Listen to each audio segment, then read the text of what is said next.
यार कितनी विचित्र सी ये बात है। इस साल ब्रॉक लेसनर वर्सेस ओबा फेमी का मैच होगा रेसलमेनिया में। रेसलमेनिया की नाइट 2 पर ये होने वाला है। लेकिन जब ब्रॉक लेसनर ने अपनी पहली रेसलमेनिया में compete किया था तो भाई उस टाइम पर ओबा फेमी की जो एज है वो थी सिर्फ 5 साल। और अब रेसलमेनिया में ब्रॉक लेसनर का अपोनेंट कौन होने वाला है रेसलमेनिया 41 में, 42 में भाई नाम ही पिछले साल की क्यों ले रहा हूँ। ये जो मैच है इस साल वो ओबा फेमी का है। मतलब सोच रहे हो कितना ज़्यादा डिफरेंस है ब्रॉक लेसनर और ओबा फेमी की एज में। लोग तो वैसे ये भी कह रहे हैं कि डब्ल्यू के पास सबसे अभी एक सुनहरा मौका है ओबा फेमी को बनाने का, क्योंकि आने वाले 23 साल ओबा फेमी डब्ल्यू कंपनी को आराम से दे सकता है। बट ये सारी चीज़ें तभी होंगी अगर उनकी जो बुकिंग है वो सही होती है। रिसेंटली जैसी हुई है वैसे ही अगर हो और उसमें और थोड़ा तड़का लग जाए स्टोरी लाइन का, तो आई थिंक ओबा फेमी को आप कह सकते हो कि ये डब्ल्यू का फ्यूचर है और आने वाले टाइम का बहुत बार का चैंपियन भी है। और वेलकम है आपका वॉइस ऑफ रेसलिंग के वॉइस ओवर वाले एपिसोड में। और भाई सबसे पहले स्टार्ट करते हैं ट्रिपल एच से। तो ट्रिपल एच कोडी रोड्स के पॉडकास्ट में आने वाले हैं। अभी डब्ल्यू ने इसको पूरा रिलीज नहीं किया, लेकिन हमको कुछ बातें इस पॉडकास्ट की पता चली हैं। जैसे ट्रिपल एच ने ये बताया कि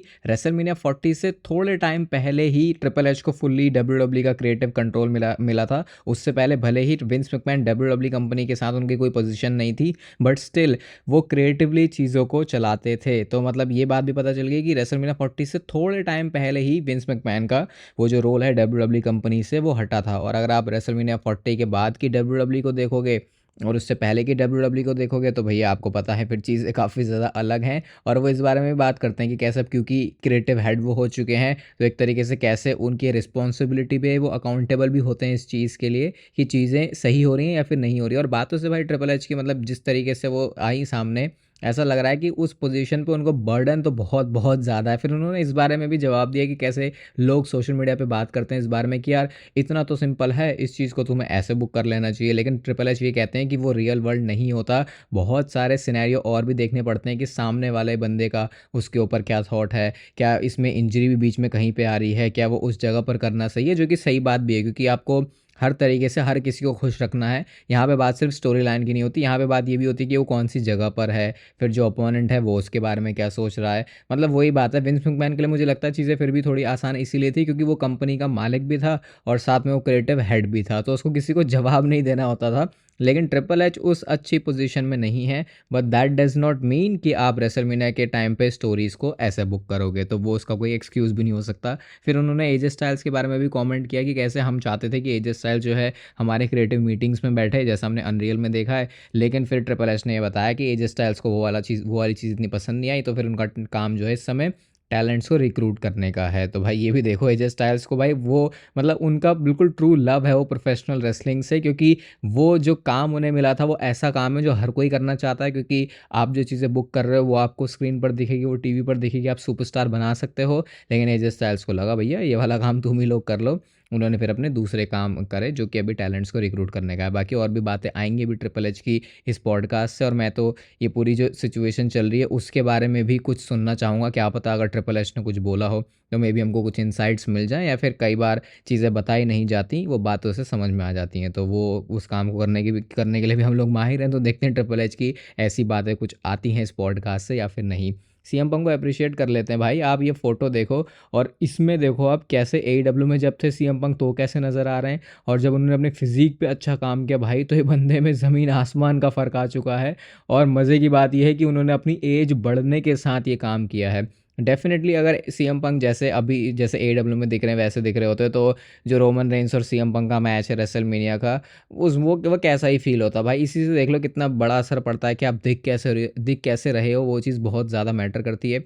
बाकी प्रोमो तो उनका है ही कमाल का, अपनी फिजिक के ऊपर उन्होंने अच्छा काम कर लिया है। अब थोड़ी सी अगर रेसलिंग भी अच्छी हो जाती तो आई थिंक फिर जो रेसलमेनिया का नाइट 2 का ये मेन इवेंट है इसमें 4 चांद लगने वाली बात हो जाती। बट सबसे बड़ी बात तो यही है कि इस मैच का जो आउटकम है वो क्या होने वाला है, जिसके बारे में हम बात करने वाले हैं इस वीडियो में। लेकिन मैं आपको उन चैट्स के बारे में बताता हूँ जिसको हमने पिछली वीडियो में भी डिस्कस किया था। आपको याद होगा मैंने आपको बताया था कि बहुत सारे वो जो लॉ सूटर्स में से जो चैट्स हैं वो निकल के आई हैं।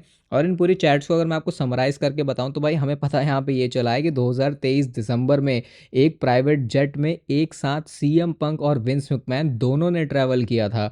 अब शायद मुझे नहीं पता आपको ये बात कितनी बड़ी लग रही है या फिर नहीं, लेकिन ये दोनों ऐसे बंदे हैं जो एक दूसरे की शक्ल भी नहीं देखना चाहते, लेकिन उन्होंने साथ में ट्रैवल किया था। और फ़नी बात ये है कि सीएम पंग ने कभी ये बात ऐसे पब्लिक में आके बताई नहीं है। अब वैसे क्योंकि वो हमेशा यही बोलते हैं कि भाई विंस मैकमैन मुझे बहुत बेकार आदमी लगता है, लेकिन ये चीज़ उन्होंने बताई नहीं। उसके पीछे की स्टोरी क्या है वो नहीं पता।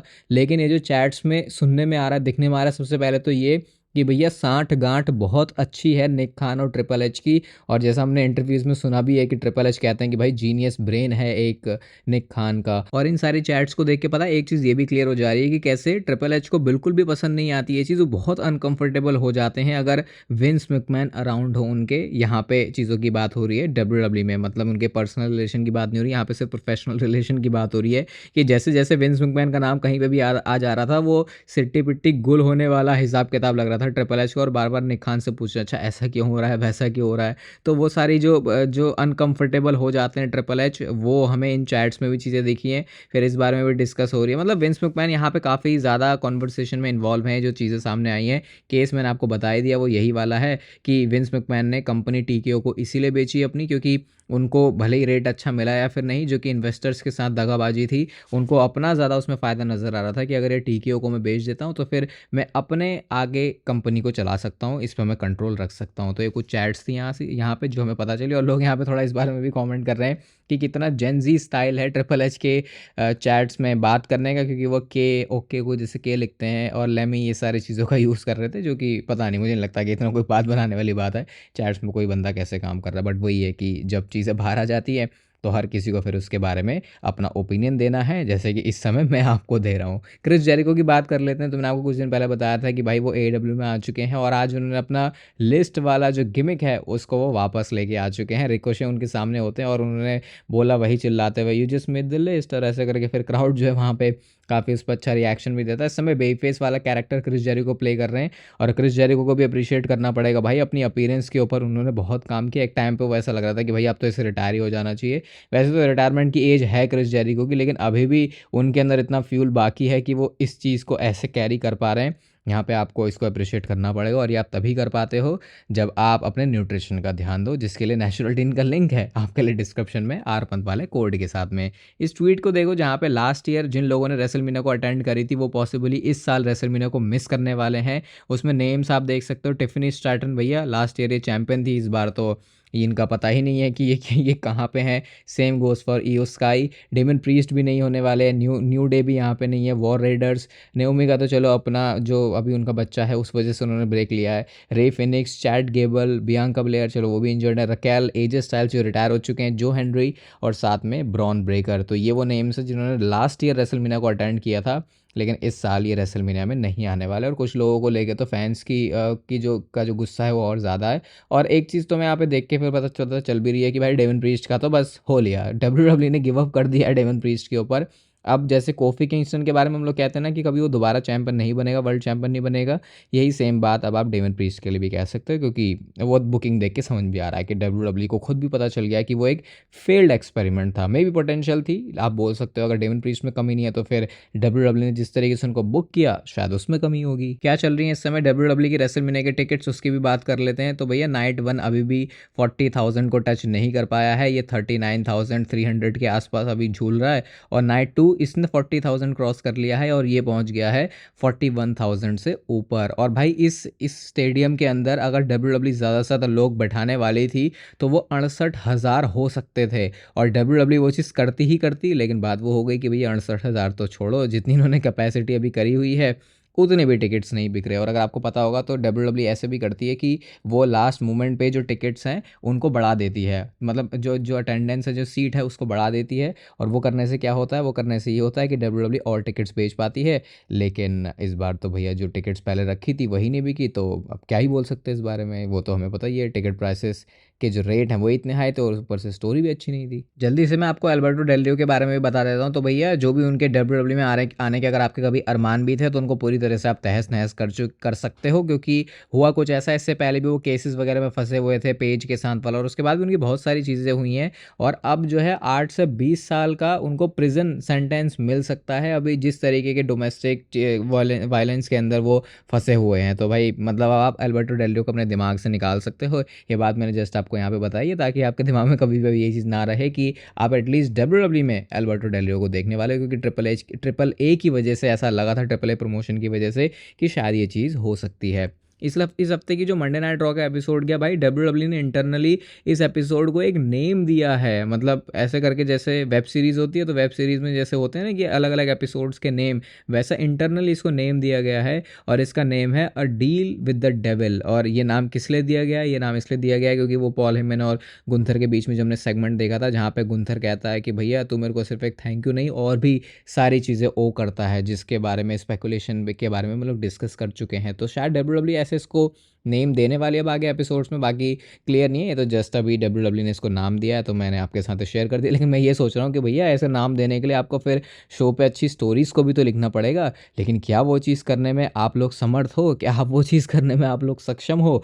रेसलमेनिया नाइट 2 पे मैच होने वाला है वर्ल्ड हेवीवेट चैंपियनशिप के लिए CM Punk versus Roman Reigns का, और इस मैच के आउटकम के ऊपर फैंस की नज़रें हैं। और जिस तरीके से इस हफ्ते के मंडे नाइट रॉ के एपिसोड के बाद ये जो स्टोरी है उसने शेप चेंज करी है, मे भी हो सकता है आपको जो सपोर्ट है वो सीएम पंक के लिए देखने को मिल जाए। जैसे अब तक क्या था, सीएम पंक और रोमन रेंस को बराबर का ही सपोर्ट मिल रहा था, लेकिन जिस तरीके से सीएम पंक ने प्रोमो कट किया टीकेओ के अगेंस्ट में, फिर रोमन रेंस के अगेंस्ट में भी, अब एक बार फिर से आप बोल सकते हो वो तगड़े वाले फैन फेवरेट सुपरस्टार बन चुके हैं सीएम पंक। तो क्या इस वजह से उनका रेसलमेनिया में जो चैंपियनशिप है उसको रिटेन करने का भी माहौल ज़्यादा बनेगा? क्योंकि भाई देखो वो भी एक चीज़ है कि अगर रेसलमेनिया में पहली बार वॉक इन कर रहे हैं एज चैंपियन सीएम पंक और वो मेन इवेंट के अंदर कम्पीट कर रहे हैं, मतलब मेन इवेंट में कम्पीट कर रहे हैं रेसलमेनिया में और टाइटल डिफेंड कर रहे हैं, तो क्या वो अपने पहले डिफेंस में इसको हार जाएंगे? तो भाई मुश्किल तो डब्ल्यूडब्ल्यू के लिए डेफिनेटली होने वाला है डिसीजन।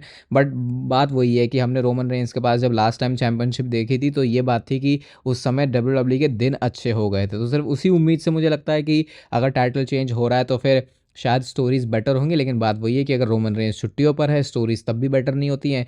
तो बात फिर वही है कि चैंपियन चाहे चैंपियनशिप रिटेन करे या फिर टाइटल चेंज हो, अगर स्टोरी बढ़िया नहीं होने वाली तो फिर चीज़ों में कहीं पे भी कुछ नहीं हो सकता है। रॉक के बारे में भी भाई लेटेस्ट अपडेट पता चली है और 2026 में उनकी मूवी की शूटिंग होने वाली है, 2 मूवीज़ की शूटिंग होने वाली है जो कि रिलीज़ होगी 2027 और 28 में। नाम वाम जान के हमें क्या ही करना, क्योंकि हॉलीवुड से हमें लेना देना नहीं है। लेकिन अब सवाल इस बारे में आ गया है कि 2 मूवीज़ अगर शूट कर रहे हैं रॉक 2026 साल में, तो इसका मतलब कि जो बंदा है वो बिज़ी होने वाला है और सिर्फ मूवी शूट नहीं होती, उसके बाद आपको उसका प्रमोशन करना होता है और वो भी ऑलमोस्ट कई बार लोगों के लिए शूटिंग करने जितना बराबर हो जाता है। और फिर रेसलमेनिया अगले साल जो होने वाली है वो सऊदी अरेबिया से है, तो क्या फिर उसके बिल्ड में रॉक अवेलेबल होंगे? और अगर बिल्ड में अवेलेबल हैं तो क्या फिर वो मैच करेंगे? मतलब वही बात आ गई है कि रॉक का जो शेड्यूल है वो फिर से टाइट हो गया है और इस वजह से अब सवाल ये है कि भाई रेसलमेनिया हो तो रही है सऊदी से, लेकिन क्या इसमें रॉक अपीयरेंस करेंगे या फिर नहीं? क्योंकि आपको पता है जो रेसलमेनिया अगले साल की होने वाली है सऊदी से, अभी उसके लिए जो सबसे बड़ा रूमर्ड मैच है वो रोमन रेंस वर्सेस रॉक का ही। मैंने आपको बताया भी था कि इतने पैसे रॉक को मिलने वाले हैं जितना प्रोफेशनल रेसलिंग में किसी को नहीं मिले अगर रॉक इस वाले मैच के लिए हाँ कर देते हैं। लेकिन एक मैच रेसल करना और एक मूवी की शूटिंग करना, उसमें ज़मीन आसमान का अंतर है, ये बात रॉक भी अच्छी तरीके से जानते हैं। और लास्ट में बात करते हैं डब्ल्यूडब्ल्यू और टीकेओ की वो स्टोरी लाइन के बारे में, जो भी अभी ये एंगल दिखा रहे हैं। तो इस वाले ट्वीट में आप देख सकते हो भाई डब्ल्यूडब्ल्यू वर्सेस टीकेओ वाली टीम बना दी है, जहाँ पे डब्ल्यूडब्ल्यू की साइड से Cody Rhodes, CM Punk, Oba Femi, Kevin Owens और एले नाइट हैं, और दूसरी जो कॉर्पोरेट वाली साइड है टीकेओ वाली, वहाँ पे Randy Orton, rock, PAT McAfee, Logan Paul और ब्रॉक लेसनर हैं। और यहाँ पे कैसे उन्होंने इस बारे में बात करी है कि रियलिटी और केफेब में डिफरेंस ही ना समझ में आए, एक तो ऑलरेडी सिचुएशन ही ऐसी चल रही है, फिर साथ में उन्होंने ये भी बताया कि कैसे वर्क हॉर्सेस और ये जो सूट्स में लोग हैं उनके बीच में मैच होगा, यानी कि जो लोग साल के पूरे टाइम मेहनत करते हैं और कुछ ऐसे लोग जो कि पार्ट टाइमर हैं और वो बैग्ड हैं डब्ल्यूडब्ल्यू के कॉर्पोरेट लोगों के लिए। और यहाँ पे ये जो पूरी स्टेक्स होंगी वो इसी पे होंगी कि आने वाले टाइम में अब डब्ल्यूडब्ल्यू को कौन चलाने वाला है। ऑब्वियसली इसको स्टोरी लाइन के हिसाब से बोला जा रहा है क्योंकि असली में तो ऐसे लड़ मरने नहीं वाले, लेकिन अगर डब्ल्यूडब्ल्यू इसको स्टोरी में कन्वर्ट करती है भाई तो एक्चुअल में जो इंटरेस्ट है वो डेवलप हो सकता है। अभी देखो स्टोरी क्या है, कोई मैच नहीं होने वाला टीकेओ और डब्ल्यूडब्ल्यू का, लेकिन इसी वजह से रोड टू रेसलमेनिया में लोगों की जिन स्टोरीज के साथ ये जुड़े हुए हैं उसको लेके एक्साइटमेंट तो हो गई है। तो डब्ल्यूडब्ल्यू ऐसी चीज़ों के ऊपर कैपिटलाइज करना अच्छी तरीके से जानती है, तो शायद वो यहाँ पे उस बारे में भी कुछ कर सकते हैं। बाकी डिस्क्रिप्शन में आपको नेचुरल टीन का लिंक मिल जाएगा, आरपंथ वाला कोड यूज़ करके आपको प्यारा सा डिस्काउंट भी मिल सकता है नेचुरल टीन के सारे ही प्रोडक्ट्स के ऊपर। इस वीडियो को यहाँ तक देख रहे हो तो इसे लाइक कर दो, चैनल को सब्सक्राइब कर दो डेली डब्ल्यूडब्ल्यू से रिलेटेड कंटेंट के लिए। बाकी तब तक फिर लेते रहो जिंदगी के मज़े।